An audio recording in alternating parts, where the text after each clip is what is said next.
What would you do if the woman who had always assumed the crown would be hers looked you up and down in front of the most powerful people in the city and spat that Adon does not date fat African girls, and instead of flinching, the most dangerous man on the coast crossed the room, locked the doors, turned to you, and said, "Ein," in a voice that carried to every frozen guest, "watch me make you my wife." The room did not breathe. 200 people who had spent the evening looking straight through the quiet woman in the corner now could not look away. And in the silence after the lock turned, a woman who had spent her whole life being told exactly what she could never be understood, that she had walked into the one house where every cruel voice was about to be proven wrong. This is a story of hidden worth, of a woman taught to make herself small and grateful, and of the ruthless man who decided the whole world had been blind. Amara Diallo had grown up being told in 1,000 ways that she was too much and not enough at once. She was 29, soft and generously curved, with a warm, striking face. Deep brown skin she had spent years being taught to apologize for, and dark hair she wore in a crown of braids her grandmother had first taught her hands to make. She carried herself carefully, the way you do when you have learned that the world will comment on your body and your name and your skin before it ever asks about your mind. She had been the only one who looked like her in every gleaming boardroom she had ever worked in, and she had learned the exhausting arithmetic of being twice as good to be counted half as much. What none of them ever bothered to discover was what she actually was, because Amara Diallo had the finest eye for gemstones on the entire coast. It was in her blood and in her hands. Her grandfather had been a master gem cutter who put a loop in her palm before she could properly read, and she had grown up learning to see what almost no one alive could see: the difference between a natural stone and a grown one, the tells of a treated diamond. She had a memory that held every stone she had ever examined, and an eye that could not be fooled. She was one of the most sought-after appraisers in the country, hired by the very people who would not have let her sit at their tables. And on the night everything changed, she had been brought into a fortress above the water to appraise a collection worth more than most nations, with no idea that the man who owned it had already quietly decided. The man was Lorenzo Castellano, and he was the reason rooms had temperatures. He was tall and broad, and dressed in a charcoal suit cut with lethal precision, the head of a syndicate that owned the ports and the freight lines and the fear of every powerful family for 100 miles, and he was rumored to end a life with a single unhurried nod. He rarely raised his voice. He never needed to. His family had held a fortune in gemstones for 3 generations, and when it came time to reappraise the whole collection, his people brought him a list of the finest experts in the country, and he chose the one the others had quietly warned him about, the woman they called difficult, by which they meant she was never wrong and would not pretend otherwise to make a powerful man comfortable. Lorenzo had read that between the lines and chosen her precisely because of it. And then she had arrived, and he had watched her work, and difficult was not the word he would have used. He watched her sit for 6 hours without once looking up, a loop to her eye, cataloging stones men had killed over, and set one diamond aside with a small frown and say nothing, and treat his terrifying guards and frightened staff with the same grave courtesy she gave the jewels.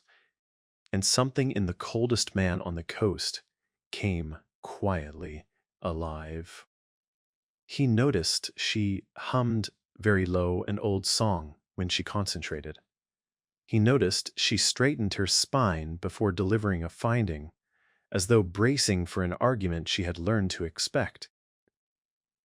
He noticed that when one of his capos made a joke at her expense in the hall, she did not react at all, because she had spent her whole life unable to afford to. And Lorenzo Castellano, who had been surrounded since birth by people who wanted his name and had never once looked at him as a person, found himself walking down to the appraisal room at odd hours for no reason he was willing to name. But the world Amara had walked into had already decided she did not belong in it, and the decision had a face.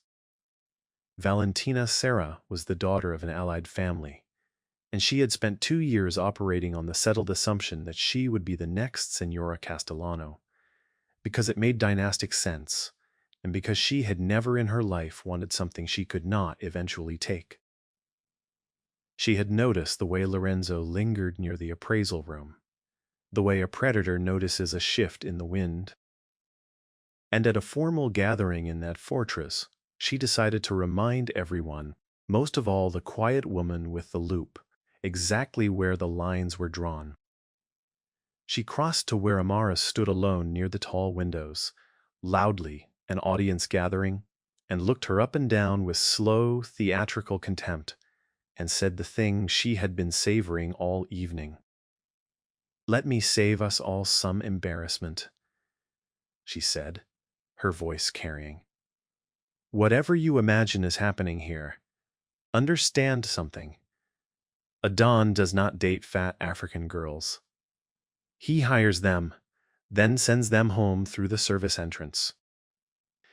A ripple of stunned, ugly laughter moved through part of the crowd, and Amara Diallo, who had heard versions of that sentence her whole life, felt the old heat climb her throat, the lifelong instinct to absorb it, to keep her face still, to be twice as dignified so no one could say she had made a scene.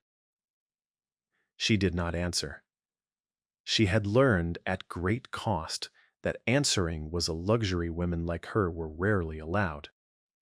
But she did not have to answer because the temperature in that room had just dropped 40 degrees, and every person in it turned toward the sound of a man setting down his glass.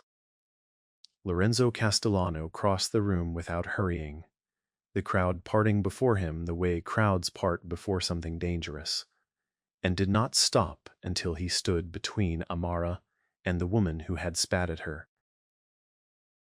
Then he did something no one in that room had ever seen him do. He walked to the great double doors of the hall, closed them, and turned the heavy lock with a sound that echoed like a shot, so that not one of the 200 people present could leave until he had finished. He came back to the center of the room. He did not raise his voice. Everyone would remember, afterward, that he never once raised it. "Valentina," he said, "you have made a claim about what a Don does. Allow me to correct the record, since you have gathered such a helpful audience." He turned, and he looked at Amara, and his hard face did something the coast had never witnessed, because it softened. "This woman," he said, "has the finest eye in this country. In 2 days, she has found things in my family's collection that 3 generations of my people missed. She is the most brilliant person to enter this house in 10 years, and every one of you spent tonight looking through her, while I could not look at anyone else." His dark eyes did not leave Amara's face. "So let me be very clear," he said, "so that it is witnessed, and so that it is never in question again. Watch me make you my wife." The room made no sound. Mara stood frozen by the tall windows, her heart slamming, and understood that the most dangerous man on the coast had just locked 200 of the most powerful people in the city in a room to declare, in front of the woman who had spat on her, that he intended to marry her. and she had no idea that in doing it, he had just made her the most hunted woman in his world. Lorenzo unlocked the doors, let his shaken guests file out into the night, Valentina Serra among them, white and shaking. And later, Amara would learn that the alliance between the two families cracked that very evening because a Serra had been publicly, unforgivably humiliated in a Castellano house. But that was later. What came first was Lorenzo crossing the emptied room to the woman by the windows, stopping a careful, respectful distance away, and saying, quietly, in a completely different voice than the one that had frozen the room, "I owe you an apology." Mara stared at him. "You just told 200 people you were going to marry me," she said. "I did," he said, "and I meant it, which is precisely why I owe you the apology, because I said it to defend you in front of a crowd, and I never once asked you. I am not a man used to wanting things I have not decided to take. You are the first, and I find I do not want to take you at all. I want you to choose it. If you want to finish the appraisal and never see me again, my car will take you home tonight, and no one in this city will trouble you. But I will not lie about what I said, or pretend I did not mean every word." Mara looked at the most feared man on the coast, standing in an empty ballroom, asking whether she would permit him to love her, and felt something she had spent 29 years being taught not to expect. He felt chosen, open, without apology. She did not answer him that night, but she did not leave either. In the weeks that followed, Lorenzo courted her the way he did everything, completely and without hedging. And Amara, who had braced her whole life for the hook inside every kindness, kept waiting for the moment he would grow ashamed of her in front of his own people. And it never came. He kept her at his right hand, in public, and dared anyone to say a word. He learned the story of her grandfather and the loop, and he had her grandfather's old tools, which she had mentioned only once, tracked down from an estate sale and restored and placed in her hands without ceremony, and Amara had held them and been unable to speak. She began to unfold. She stopped straightening her spine to brace for arguments, because in that house she won them. Every night they sat over a decanter of amber whiskey he poured for himself, and a spiced tea he learned to make for her, and he told her about the father he had buried, and the trust he had learned to bury with him, things he had said to no one. He learned she flinched at raised voices and softened at kindness, and it made him want to burn down everyone who had taught her to make herself small and grateful. And one night at her door, his hand rose to cradle her jaw, his thumb brushing her cheek. And Amara, who had learned to distrust every tender thing offered to a woman like her, looked at his open face and did not pull away.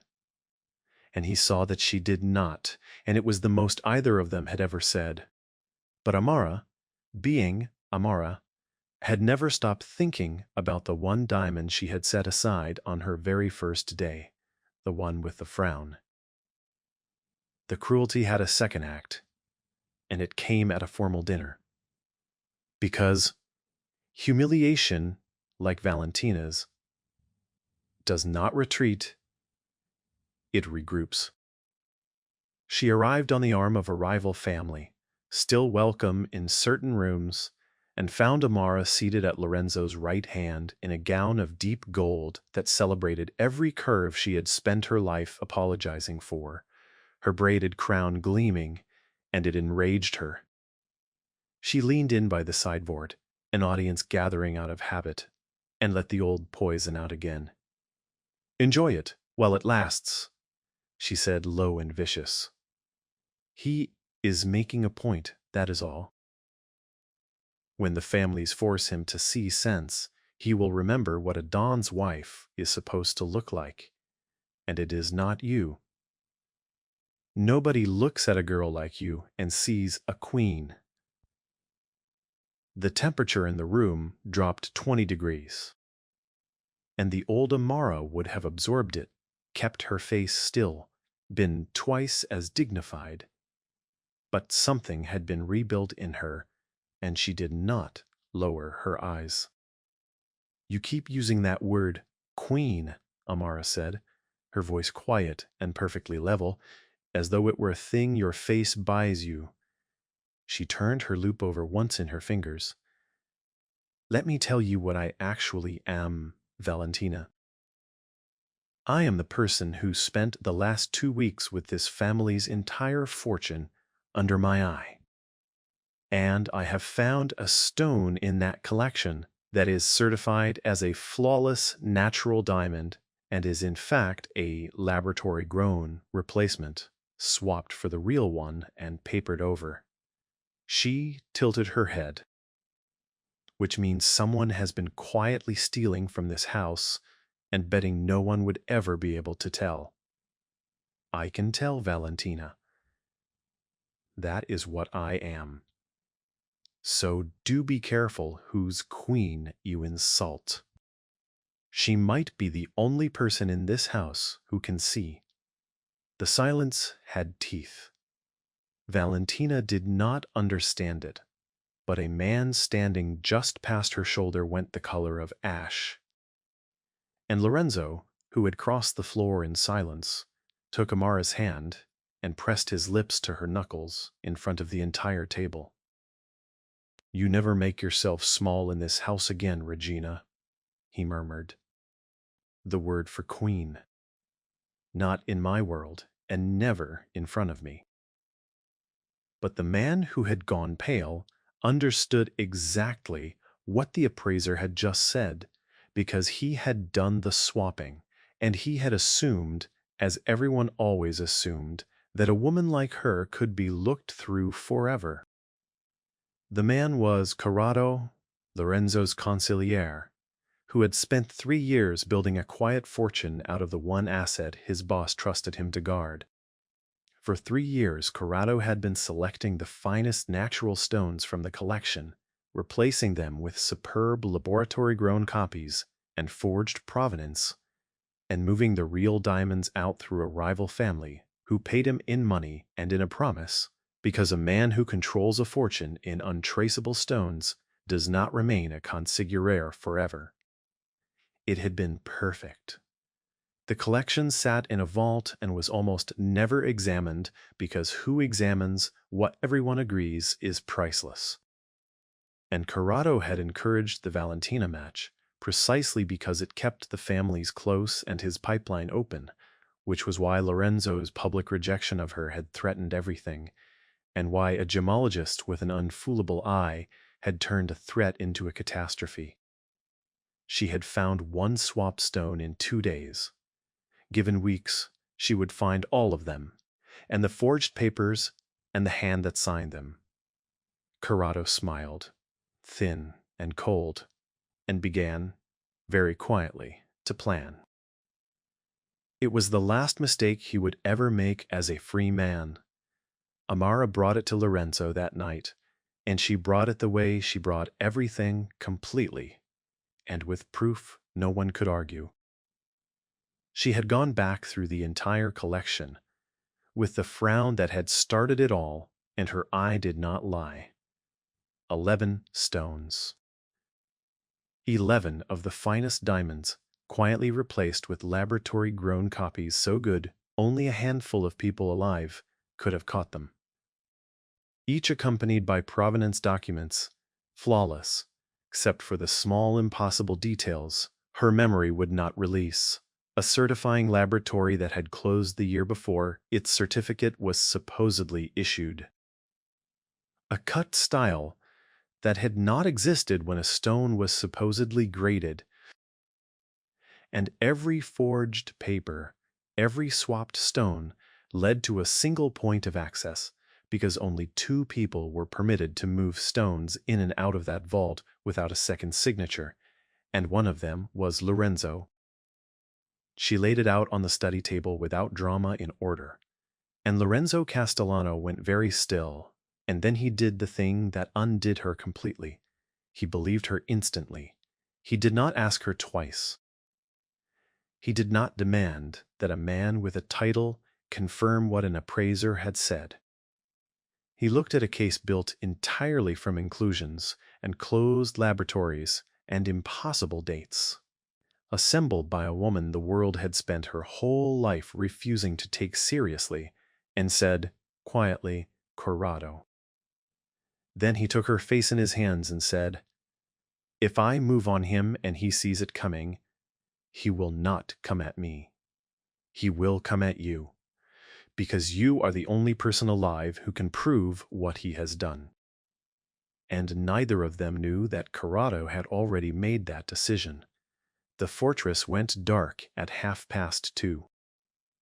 Amara woke to a silence so complete, it pressed against her skin, and every instinct a lifetime of being watched and weighed had honed, screamed that something was catastrophically wrong. The power was out. The generators stayed dead. Lorenzo had been drawn out at midnight to a meeting she now understood was a fabrication. And Amara, sitting up in the dark, knew with terrible certainty that they had come while he was away. She did not scream. She did not faint. She did not run blindly. She thought cold and clear the way she always had, under the loop, where panic ruins everything and only patience. 2 floors below, a silenced weapon coughed, and a body met the marble. And Amara Diallo did the thing no one in that house had ever thought to account for, because she had spent 2 weeks in the one room built to be a fortress within a fortress, and she understood it better than the men who guarded it. The collection was kept in a strong room, and Amara, who had worked in it every day, knew 2 things the intruders with their stolen floor plan did not. She knew it had its own hardwired line to the insurers, separate from the house system, on its own power. And she knew the vault door and internal security gates ran on a manual override. The appraiser had been given so she could seal the collection in an emergency, and that those gates, thrown in the right sequence, could turn the wing around the strong room into a maze of steel. She reached the strong room in the dark by memory and got one message out to the only number that mattered. And then she did the thing the vault was built for, except to people instead of jewels. She threw the internal gates, sealing the corridors behind the men as they advanced, and opening only the ones that led them deeper, herding 4 armed intruders through a wing that reconfigured itself around them into a cage, until she dropped the final sequence and locked them into a windowless section of steel with no way to force it, and heard them throw themselves uselessly against a door built to stop a torch. And then she heard the unhurried footsteps of Corrado, who had not been herded, who understood the strong room well enough to know exactly what she had just done. "Amara," he said pleasantly into the dark. "Clever girl. You turned my own vault into a cage." He was moving, carefully, listening.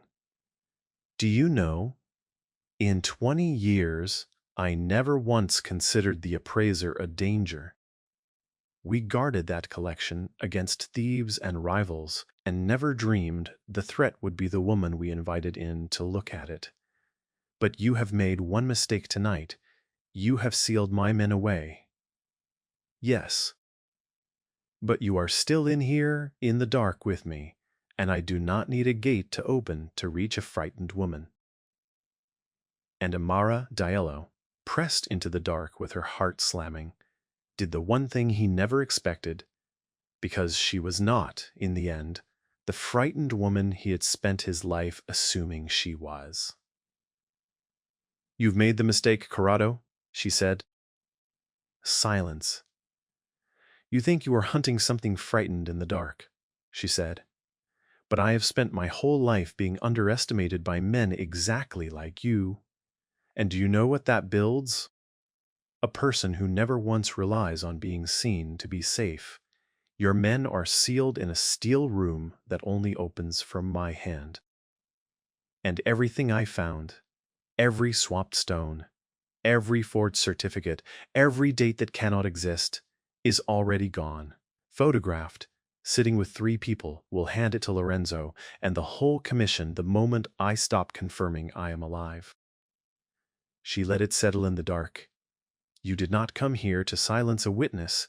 You walked into the one room in this house where I can see and you cannot, and you spent your last advantage doing it. Corrado said nothing, which was the closest thing to a concession she would ever get. And in that silence the front gates below exploded inward with the tortured shriek of an engine pushed past its limits. Lorenzo had come home. Time seemed to fracture. Gunfire erupted below, brief and brutal and absolute. Corrado turned toward the sound, and in the dark of a strong room he suddenly did not command. He misjudged the distance, and Amara, who had spent 2 weeks learning that room by touch and by heart, stepped past him in the black to where she knew the heavy grating table stood, put it between them, through the last gate, and was through it and sealing it, before he understood she had moved.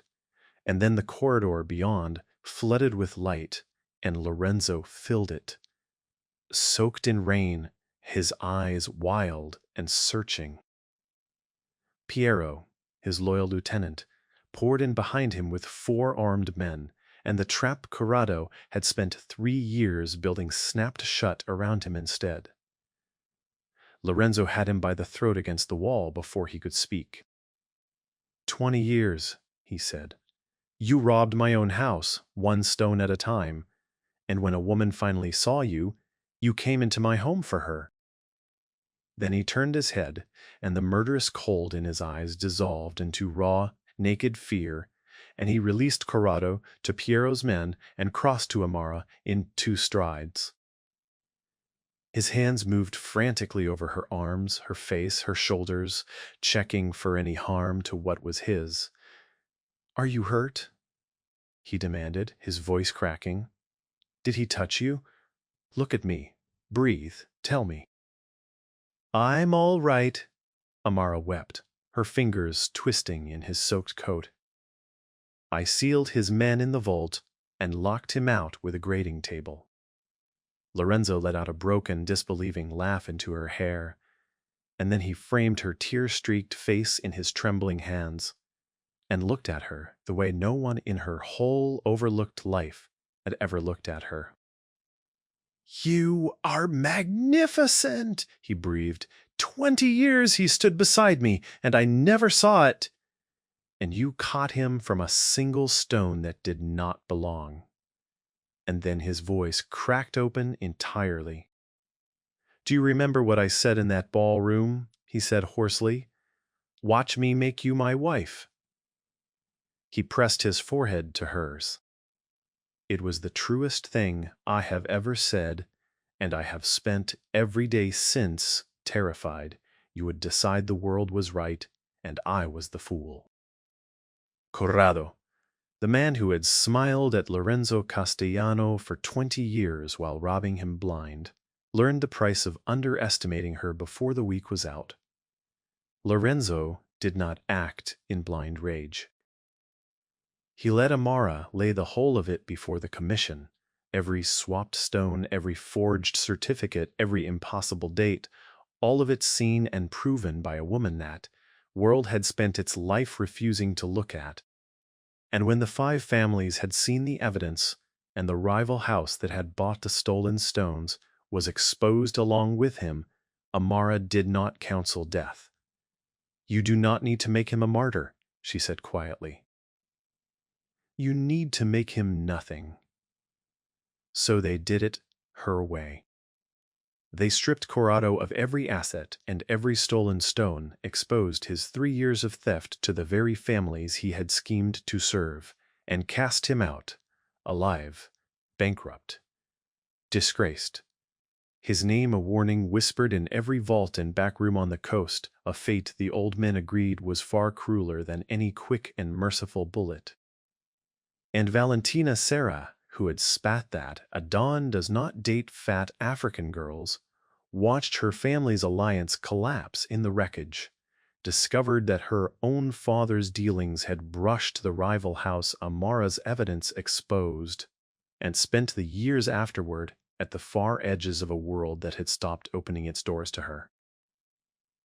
Watching from the outermost table, while the woman she had tried to shame sat, unmistakably, at the head of the house. Months later, bright morning washed gold with new sun, Amara Diallo stood on the terrace of the fortress she now moved through, as though she had been born to it, her grandfather's restored tools on the desk behind her. She wore rich colors tailored to celebrate every curve she had spent her life apologizing for, her braided crown gleaming, and she took up exactly as much room as she pleased. Lorenzo came out and stopped, simply to watch her. "You're staring, Mr. Castellano," she said, a smile in her voice. "I will never stop," he said, crossing to her and taking her hands. "Do you know what I understood the night she said that ugly thing in my ballroom?" he said quietly. "I understood that the whole world had spent 29 years trying to convince the most extraordinary woman I had ever met that she was something to be tolerated and hidden." He lifted a hand and touched the crown of her braids, his dark eyes soft, in a way the rest of the world would never see. "She called you fat and African as though those were insults, Regina. And they are simply two of the many true things about the woman who saved my life and my house. You were never something a man settles for. You are the finest thing in this collection and the only one I would ever kneel for." She spat that a Don does not marry a woman like you. Watch me spend the rest of my life proving she was wrong. Amara looked up at the man the whole city feared, a man who bowed to no one and yet bowed entirely to her. And for the first time in her life, she believed she was exactly enough. He had spent 29 years being told she was too much and never enough, too dark and too soft and too large to ever be chosen out loud. And she had proven every last cruel voice wrong, because the I, the world had refused to respect, had saved an empire. A woman had spat that a Don does not date girls like her. He had locked the doors in front of everyone and made her his queen. And by the time they came for her, the girl they had all looked through held every secret in the house and the heart of the man who ruled it in the palm of her hand. If Amara and Lorenzo's story of hidden worth, fierce devotion, and hard-won vindication moved you, if your breath caught when the Don locked those doors and said, "Watch me make you my wife, then do us a small favor before you go," smash that like button right now. Share this story with someone who needs to hear that the space you take up and the skin you are in were never the things that made you less. Subscribe and ring the bell so you never miss another twist-filled tale of the overlooked soul who finally gets everything she deserves. And drop a comment below and tell us, what was your favorite moment in Amara and Lorenzo's story?